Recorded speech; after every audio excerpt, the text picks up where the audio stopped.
Friends, మీరు చూస్తున్న ఈ వీడియో శ్రీశైల క్షేత్రంలో ఉన్న శివాజీ స్ఫూర్తి కేంద్రం. ఈ శివాజీ స్ఫూర్తి కేంద్రము శ్రీశైలంలో ప్రధాన శివాలయం అయిన జ్యోతిర్లింగం ఉన్నటువంటి ఆలయానికి సుమారు కిలోమీటర్ దూరంలో ఉంటుంది. ఈ శివాజీ భవనం శ్రీశైలంలోనే అందమైన భవనం. ఇది ప్రతి ఒక్కరూ చూడవలసిన ప్రదేశం. ఇది చాలా అందంగా ఉంటుంది. ఈ శివాజీ స్ఫూర్తి కేంద్రం చూస్తే మనం శివాజీ చరిత్రను మొత్తం తెలుసుకోగలుగుతాము.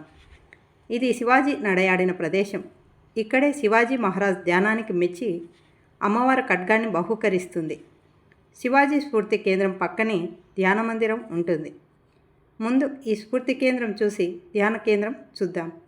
శివాజీ మహారాజ్ అంటే కేవలం ఒక మహారాష్ట్రకు చెందినవాడు అనుకుంటే పొరపాటే. ఈయన భారతదేశం మొత్తానికి హైందవ ధర్మం కోసం చాలా కృషి చేశారు. ఈ మందిరాన్ని చూస్తే మీకే తెలుస్తుంది. ఇది శివాజీ దర్బార్ ముఖ్య అనుచరులతో సమావేశంలో ఉన్నటువంటి చిత్రాలు. ఈ కాంచన చిత్రాలలో జీవకళ ఉట్టిపడుతున్నట్టు ఉంటుంది. ఈ విగ్రహాల కింద వారి పేర్లు కూడా పొందుపరచబడ్డాయి. ఇందులో శివాజీ చరిత్రను అంతా కూడా గోడలపై శిలారూపంలో నిర్మించి క్రింద అన్ని భాషలలో పొందుపరిచారు. ఈ చిత్రంలో విదేశీ ముఖల ఆగమనాలతో కృంగిపోతున్న భారత భూమిని, ముస్లింల రాక్షసత్వం వలన పీడించబడుతున్న హిందూ సమాజమును, అంతరించిపోతున్న భారతీయ సంస్కృతిని రక్షించే పుత్రుడు కావాలని జిజియాబాయి పార్వతీ పరమేశ్వరులను ప్రార్థించింది. పార్వతీ పరమేశ్వరుల ఆశీస్సులతో జిజియాబాయి గర్భవతి అయింది. గర్భంలో ఉన్నది శివాజీ. అందువలన ఏమో గర్భవతిగా ఉన్న జిజియాబాయికి పర్వతాలు ఎక్కాలని, ఖడ్గం ధరించి యుద్ధానికి వెళ్ళాలని, సింహాసనం మీద కూర్చోవాలని అనిపించేదట. 1930 ఫిబ్రవరి 19 పాల్గొన శుద్ధ త్రయోదశి రోజున హస్తా నక్షత్రం సింహలగ్నంలో జిజియాబాయికి పుత్రుడు జన్మించాడు. ఆ కుమారుడే శివాజీ మహారాజ్. తండ్రి షాహూజీ. ఈ చిత్రంలో ఎదుగుతున్న శివాజీకి బాల సైనికులకు బోధనలు చేస్తున్న వీరనారి జిజియాబాయి. పూనా నగరమునకు దగ్గరలో కొండలలోని కనాడా లోయలలో తోరణ అనే కోటను తన తోటి యువ సైనికులతో కలిసి 1645-1646 మధ్య శివాజీ గెలిచి సంపాదించారు. ఆ కోట దగ్గరలో ఉన్న మురించీదేవి అనే పర్వతమును స్వాధీనపరుచుకొని దాని మీద రాజ్గఢ్ అనే కోటను అతి చిన్న వయసులోనే నిర్మించాడు శివాజీ. ఈ చిత్రంలో 1654-1679 బాందేరి కొలబా కర్ణాటకలోని కర్వార్ అనే సముద్ర తీర కోటను జయించాడు శివాజీ. తను నిర్మాణం చేసే హిందూ సామ్రాజ్యానికి నావికా దళం అవసరమని రకరకాల నావికా సైన్యంను తయారు చేశారు. ఈ చిత్రంలో దక్షిణ భారతదేశంలోని ముస్లిం సుల్తాన్ ఆదిల్ షాహీ ఒక తాంబూలం కొలువులో పెట్టి శివాజీని చంపమని సవాల్ విసురుతాడు. ఆ సవాల్కు అఫ్జల్ ఖాన్ ముందుకు వస్తాడు. ఇతను శివాజీని ప్రతాప్గఢ్ కోట వద్ద కలుసుకొని అతన్ని కౌగిలించుకొని శివాజీ వీపు మీద పొడుస్తాడు. కానీ శివాజీకి అంగీ లోపల కవచం ఉన్న కారణంగా ఏమీ కాదు. కానీ శివాజీ చేతిలోనే అఫ్జల్ ఖాన్ చనిపోతాడు.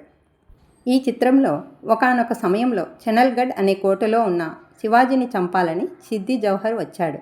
4 నెలలు అదే కోటలో దిగ్బంధంలో ఉన్న శివాజీ ఆ కోట నుండి ఒకరోజు రాత్రి తప్పించుకొని విశాల్గఢ్కు బయలుదేరుతాడు.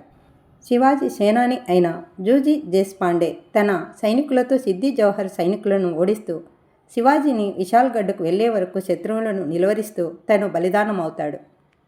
ఈ చిత్రంలో ఢిల్లీలో ఔరంగజేబ్ అధికారంలోకి వచ్చి శివాజీ మీదకు తన మేనమామ అయిన షయిస్తాన్ ఖాన్ని లక్షల సైన్యంతో శివాజీ మీదకి పంపగా శివాజీ వారిని కేవలం 200 సైన్యంతోనే దెబ్బ కొడతాడు.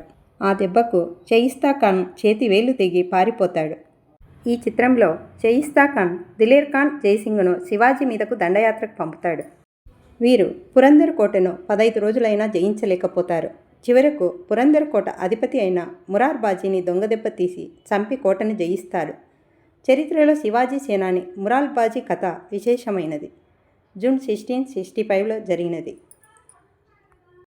తర్వాత ఈ చిత్రంలో ఔరంగజేబు ఆహ్వానం మీద శివాజీ ఆగ్రా వెళ్ళి కలుస్తారు. కానీ ఔరంగజేబు శివాజీని గౌరవించకుండా అవమానపరిచి గృహ నిర్బంధం చేసి శివాజీని చంపేయాలని ప్రయత్నిస్తాడు. శివాజీ తాను అమ్మవారి భక్తుడనని 40 రోజులు అమ్మవారికి పళ్ళపూజ చేసి పంపించాలని చెప్పి ఆ విధంగా కొన్ని రోజులైన తర్వాత తాను తన కుమారుడు శంభాజీ చెరొక పళ్ళబుట్టలో పడుకొని ఔరంగజేబు నుండి తప్పించుకొని మహారాష్ట్రలోని రామ్గఢ్కు చేరుకుంటారు. ఇక ఈ చిత్రంలో పూనాకు దగ్గరలో ఉన్న సింహగఢ్ కోటను శివాజీ జయించవలసి ఉన్నది. తానాజీ అనే సేనా నాయకుడి ఆహ్వానం పలికి సింహగఢ్ కోట విషయం చెప్తాడు. మహారాజా, నా కుమారుడి వివాహం నేటికి 6వ రోజున ఉన్నది. కోటను జయించి తిరిగి వస్తే సరే, లేకపోతే తమరే నా కొడుకు వివాహం జరిపించండి అని చెప్పి శివాజీ కొరకు కోటను జయిస్తాడు, కానీ తాను చనిపోతాడు. శివాజీ కోటను చూసి గడ్ అయా కానీ సింహ గయా అంటాడు. అంటే కోట వచ్చింది, సింహం పోయింది అంటాడు. శివాజీ గురువు సమర్థ రామదాసు. ఈ చిత్రంలో 1677లో శివాజీ మహారాజ్ దక్షిణ భారతదేశ దిగ్విజయ యాత్రకు బయలుదేరి హైదరాబాద్లో గోల్కొండ కోట, కుతుబ్ షాహీ మీద దండయాత్ర చేస్తారు. అతను యుద్ధం చేయకుండానే సంధి చేసుకుంటాడు. కర్ణాటక రాష్ట్రంలో కొప్పల్ అనే చోట ముస్లింల నుండి ఒక కోటను శివాజీ జయిస్తాడు. కానీ అక్కడ నాగోజీ జౌదే అనే హిందూ వీరుడు మరణిస్తాడు. గోల్కొండ కోటలో కుతుబ్ షా శివాజీ ఒప్పందాలు. తర్వాతి చిత్రంలో కుతుబ్ షా దగ్గర మదించిన ఏనుగులున్నాయి. మదించిన ఏనుగుల ఆటలు చూద్దామని కుతుబ్ షా శివాజీతో అంటాడు. అప్పుడు కుతుబ్ షా యొక్క మదించిన ఏనుగుల మీదికి శివాజీ సేనాని వెళ్ళి యుద్ధం చేసి ఏనుగు తొండం నరుకుతాడు. భయంతో ఏనుగు పారిపోతుంది. అదే భయంతో కుతుబ్ షా వణికిపోతాడు. ఇక తర్వాతి చిత్రంలో శివాజీని కలవమని కుతుబ్ షాను ప్రోత్సహించిన అతని మంత్రి మాదన్న భక్త రామదాస్ మేనమామ ఇంటిలో భోజన విందు ఆరగిస్తున్న శివాజీ మహారాజ్. ఇక తర్వాతి చిత్రంలో శివాజీ మహారాజ్ కావేరీ నది దగ్గర గల తంజావూర్ జింజీ కోటను జయించడానికి వెళ్తూ తోవలో బ్రహ్మరాంబ సమేత మల్లికార్జున స్వామి దర్శనానికి శ్రీశైలం వచ్చెను. 24 మార్చి 1677 ఇక్కడ దేవాలయానికి ఉత్తర ద్వార గోపురం కట్టిస్తున్న దృశ్యం చూడవచ్చు. ఇక ఈ చిత్రంలో శ్రీశైలం నుండి తిరుమలకు వెళ్ళి శ్రీ బాలాజీ వెంకటేశ్వర స్వామిని దర్శించిన శివాజీ. ఈ చిత్రంలో చంద్రగిరి, కృష్ణగిరి, రాజగిరి అనే 3 కోటల మాలిక అయిన జింజీ కోటను నాసిర్ ఖాన్ ఆధిపత్యం నుండి శివాజీ మహారాజ్ జయిస్తాడు. 1690 నుండి 1698 వరకు హైందవ సామ్రాజ్యానికి కేంద్రముగా జింజీ కోట విరాజిల్లినది. ఇది శివాజీ ధ్యాన మందిరం. శివాజీ మహారాజ్ ధ్యానమునకు మెచ్చి దేవి భ్రమరాంబిక అమ్మవారు సాక్షాత్కరించి దివ్య ఖడ్గాన్ని ప్రసాదించిన స్థలం ఇది.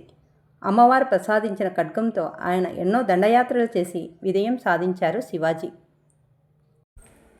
ఈ శివాజీ స్ఫూర్తి కేంద్రాన్ని చూస్తే మనకు శివాజీ జీవిత చరిత్ర మొత్తం కళ్ళకు కట్టినట్టు కనిపిస్తుంది. ఇది అందరూ చూడవలసినటువంటి ప్రదేశం. ఎవరు మిస్ కాకండి శ్రీశైలం వచ్చినప్పుడు ఈ స్ఫూర్తి కేంద్రాన్ని చూడడం మాత్రం. ఈ వీడియో చివరి వరకు చూడండి. చాలా విశాలమైన ప్రదేశంతో ఎంతో అందంగా ఆహ్లాదకరంగా ఉంటుంది ఈ స్ఫూర్తి కేంద్రం. ఓకే ఫ్రెండ్స్, వీడియో నచ్చితే లైక్ చేయండి, షేర్ చేయండి, సబ్స్క్రైబ్ అవ్వండి. Thanks for watching.